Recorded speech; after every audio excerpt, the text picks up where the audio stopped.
Olá, meus irmãos. A paz do Mestre Jesus esteja com todos vocês. Que Deus abençoe quem me ouve e que o Senhor Deus Todo-Poderoso possa sempre falar conosco, sempre por intermédio da sua santa e poderosa palavra. A palavra que é poderosa para transformar o nosso cenário, nos levar de um momento de tristeza a uma alegria extrema, mas lembrando que nós não somos nem os momentos de tristeza, nem os momentos de alegria. Nós somos aquilo que Ele disse que nós somos. E isso é importante guardar no coração. Vamos lá, vamos para a nossa conversa? Vamos para a nossa breve reflexão?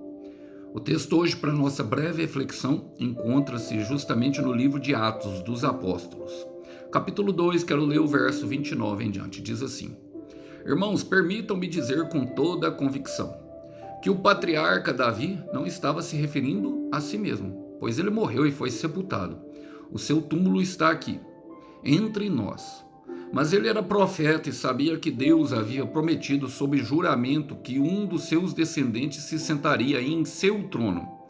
Davi estava olhando para o futuro e falando da ressurreição de Cristo, que não foi deixado entre os mortos, nem seu corpo apodreceu no túmulo. Glória a Deus.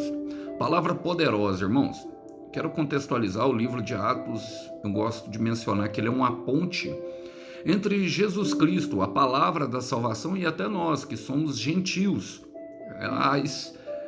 É a semente sendo espalhada e frutificada por todo mundo, que é capaz de trazer salvação, que é capaz de trazer libertação, que é capaz de nos conduzir em promessas e esperança a um futuro melhor, independente daquilo que aconteceu conosco no passado, nos libertando justamente da culpa de um passado, de uma transição para algo melhor.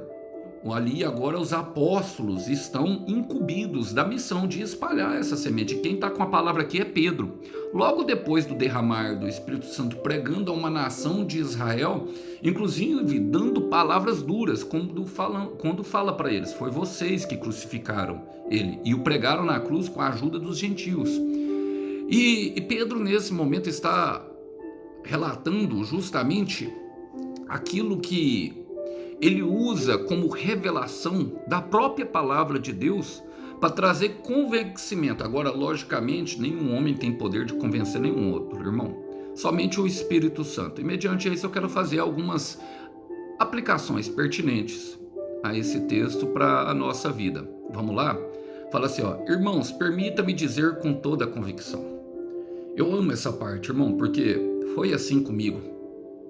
Creio que está sendo assim com você, meu irmão. Eu creio que está sendo assim com você, meu irmão. O que, irmão Alisson, que você quer dizer? Convicções tomam conta do nosso coração quando começamos a andar com Deus. Isso é inevitável. E são convicções malucas. Às vezes, coisas que só nós cremos. Mas nós cremos, porque nós sabemos em quem nós temos crido. Nós sabemos quem é que está falando conosco.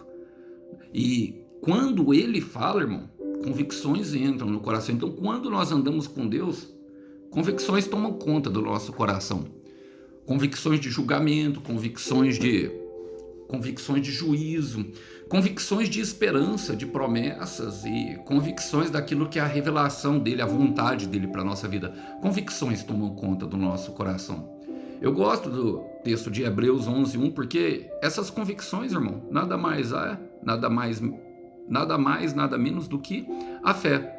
A palavra fala no próprio livro de Hebreus, capítulo 12, logo depois do versículo que eu vou ler, que está no capítulo 11, que o Jesus é o autor e consumador da nossa fé. Ou seja, se ele é o autor, ele que nos dá essa história, ele que escreve essa história de fé, e ele que consuma, ele que vem como aquele que executa. E Hebreus 11:1 diz: ora, a fé é o firme fundamento das coisas que se esperam, mas também é a prova das coisas que não se veem. A prova das coisas que não se veem. Irmão, nós não conseguimos enxergar nesse momento, mas nós temos uma prova, uma convicção, algo que está dentro do nosso coração e que foi plantado pelo próprio Deus. E nós esperamos firmemente, baseado nessa fé. Não em nós, não nas pessoas, mas naquele que nos prometeu, porque fiel é quem prometeu. Por isso Pedro continua falando, que o patriarca, com toda a convicção, que o patriarca Davi não estava se referindo a si mesmo. Ele citou um texto antes, quero ler com vocês no versículo 27, ele diz: pois tu não deixarás a minha alma entre os mortos, nem permitirá que o teu santo apodreça no túmulo. Quando ele fala, não deixará a minha alma entre os mortos e nem permitirá que o teu santo apodreça no túmulo, ele está referindo justamente ao Senhor Jesus. Mas quando nós lemos o texto literalmente, temos a impressão de que ele está falando na primeira pessoa, referindo-se a si mesmo. Então, justamente é o que Pedro está falando. Davi não estava se referindo a si mesmo, pois ele morreu e foi sepultado, e o seu túmulo está aqui, entre nós. Ou seja, irmão, a revelação da vontade de Deus fica clara para a nossa vida. Quem tem intimidade com Deus tem revelação. Eu quero repetir isso para quem entra em teu coração. Quem tem intimidade com Deus tem revelação. Quem tem intimidade com o Santo tem revelação. Quem tem intimidade com o Eterno sabe que mesmo que caminhe no escuro, Ele está conosco a todo momento, segurando e sustentando o próximo passo, mesmo que nós não possamos enxergar. Nós sabemos que na nossa fraqueza, Ele vai nos fortalecendo. Que Ele é a coragem que precisamos para os nossos momentos de medo. E mesmo que nós venhamos a cair, Ele segura em nossa mão e nos levanta. A revelação da vontade de Deus fica clara para quem anda com Ele, irmão. Olha, e ainda há evidências. Perceba que nenhum deles conseguiu enxergar o que Pedro. O seu túmulo ainda está aqui, entre nós. E ele morreu e foi sepultado. São sinais. Quem anda com Deus sempre vai ter os sinais da onde deve caminhar, irmão. Por mais difícil, por mais que a circunstância seja adversa, por mais que pareça impossível, Deus sempre... E acredite, irmão, Deus nos incentiva, parece que Ele nos instiga a caminhar sobre as pontes impossíveis, sobre os trajetos menos prováveis, a fim de mostrar o seu poder e a sua glória sobre a nossa vida, escolhendo assim os mais fracos, aqueles que foram envergonhados, aqueles que ninguém dão nada, aqueles que falam mal, os outros falam mal e colocam como pormenor. Eu amo isso, e amo de um texto que eu quero ler com vocês aqui, Apocalipse, o apóstolo João, capítulo 1, do versículo 1 ao 3, a introdução da carta ao Apocalipse. E Apocalipse significa justamente isso, revelação. A palavra, a etimologia da palavra Apocalipse significa revelação. E Apocalipse, capítulo 1, versículo 1 ao 3, está escrito assim: revelação de Jesus Cristo, que Deus lhe deu para mostrar aos seus servos as coisas que brevemente devem acontecer. E isso é um profeta, irmão. É a palavra de um profeta, de alguém que tem convicção de que vai acontecer independente daquilo que o cenário atual esteja mostrando. E para compartilhar com aqueles que creem, seus servos. Brevemente, ele fala, enviado ao seu anjo. O que é o anjo aqui? O anjo não é o ser celestial, e sim um mensageiro. As notificou ao seu servo João, o qual testificou a palavra de Deus e o testemunho de Jesus Cristo, de tudo quanto viu. E ele está falando que, além de falar, ele escreveu. Agora ele fala, no versículo 3, eu gosto dessa expressão, eu gosto muito desse versículo, ele me acompanha, ele fala, bem-aventurado aquele que lê e bem-aventurados os que ouvem e guardam as palavras dessa profecia. E guardam as coisas que estão nela escritas, porque o tempo está próximo. Está falando da leitura, de guardar as palavras no coração. O salmista diz, escondi as palavras do meu coração, escondi as suas palavras, e as palavras falam das promessas, fala da sua lei santa, fala dos seus mandamentos. Bem-aventurado, ou seja, feliz é o homem que a lê, irmão, e as guardas no seu coração tatua, porque sabem que elas vão se cumprir e se dirigem, guiam os seus passos conforme aquilo que está no seu coração. É impressionante isso, e o Senhor sempre revela a sua vontade. Olha, mas no versículo 31, ele continua dando algumas explicações que o Espírito Santo utilizará justamente para convencer aqueles corações que estão petrificados pela dor da opressão romana, pelos castigos, por tudo aquilo que vivenciaram, pela história de Israel. Exílio, uma terra prometida e depois levada ao exílio. O exílio fala justamente de um momento de solidão, ao qual o Senhor leva para dar um tratamento àquele que já creu, aquele que já experimentou a promessa, aquele que se desviou, creu, conheceu a palavra e em certo momento preferiu andar pelos seus próprios caminhos. Olha o que ele fala: mas ele era profeta e sabia que Deus havia prometido sob um juramento que seus descendentes se sentariam no seu trono. É a promessa do trono eterno de Davi. Davi tinha uma promessa de Deus. E quando Pedro está contando a história e cita a palavra de Davi, ele está colocando Davi não como rei pastor. Ele está colocando Davi não como aquele que seria propriamente o salvador de Israel, mas sim como um profeta que sabe que Deus sempre cumpre as suas palavras, que as palavras de Deus sempre se cumprem, que tudo que foi declarado pela boca do Altíssimo se cumprirá. E um profeta sabe disso, irmão. Se você tem convicção, irmão, se você tem convicção, minha irmã, disso, provavelmente você foi chamado a ser profeta, a profetizar, a declarar sobre a sua família, a declarar sobre a sua casa. Não importa se ela esteja passando pelo leito da enfermidade ou pela divisão que corrompe os bons costumes. Não importa se a sua casa esteja atolada num lamaçal de morte, assim como Ezequiel 37 mostra Ezequiel, o profeta, profetizando sobre o vale de ossos secos. Não importa o que você vê.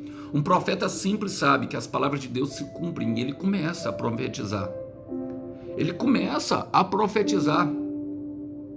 Agora, a convicção dele estava o quê, irmãos? No juramento que Deus fez. Aos seus descendentes se sentaria no seu trono, mesmo que ele estivesse morto, mesmo que o tempo passasse. E Jesus era filho de Davi, de fato. Jesus era da linhagem de Davi, é isso que eu quero dizer. Então o profeta sabe, Números 23, versículo 19. Deus não é homem para que minta, e nem filho do homem para que se arrependa. Acaso ele fala e deixa de agir? Acaso ele promete e deixa de cumprir? E essa é as perguntas que revelam a grandeza de Deus para mim e para você no dia de hoje, meu irmão. Para mim e para você. Continuando, ele fala: Davi estava olhando para o futuro e falando da ressurreição de Cristo.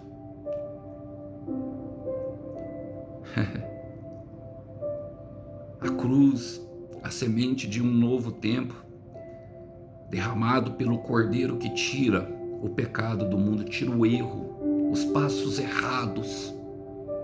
Quantas vezes, nas madrugadas frias, nos lembramos daqueles momentos que parecem ser os momentos de destruição para nós. Mas olha o que a palavra fala: Davi estava olhando para o futuro e falando da ressurreição de Cristo. Davi não estava falando da cruz, do momento de dor, do momento de aflição. Davi não estava falando do deserto. Davi não estava falando das circunstâncias que o Cristo enfrentaria. Davi estava falando da ressurreição, o ressurgimento, a vitória sobre a morte. O último inimigo aniquilado é a morte. Então olhe, meu irmão, minha irmã, olhe, independente daquilo que você esteja passando nesse momento. Guarde essa palavra no teu coração.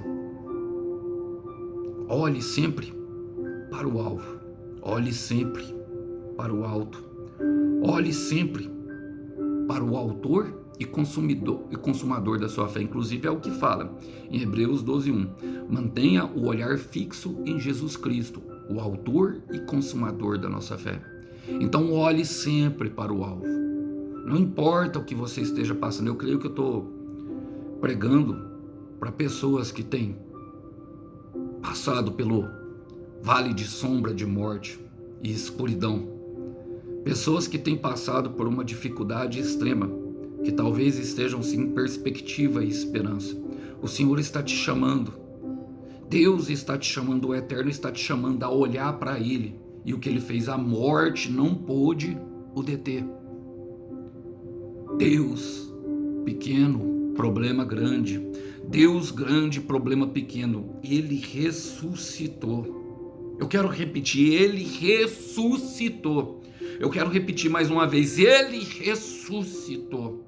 A morte não pôde o parar. E tem muitas pessoas que estão vendo esse vídeo agora que têm sentido a morte assolar o coração. E eu sei o que é isso. Na beira do precipício, muitos pensam em suicídio. E eu não te julgo, porque eu já passei por isso. Eu senti a morte aqui dentro, tentando me parar. Vontade de desistir.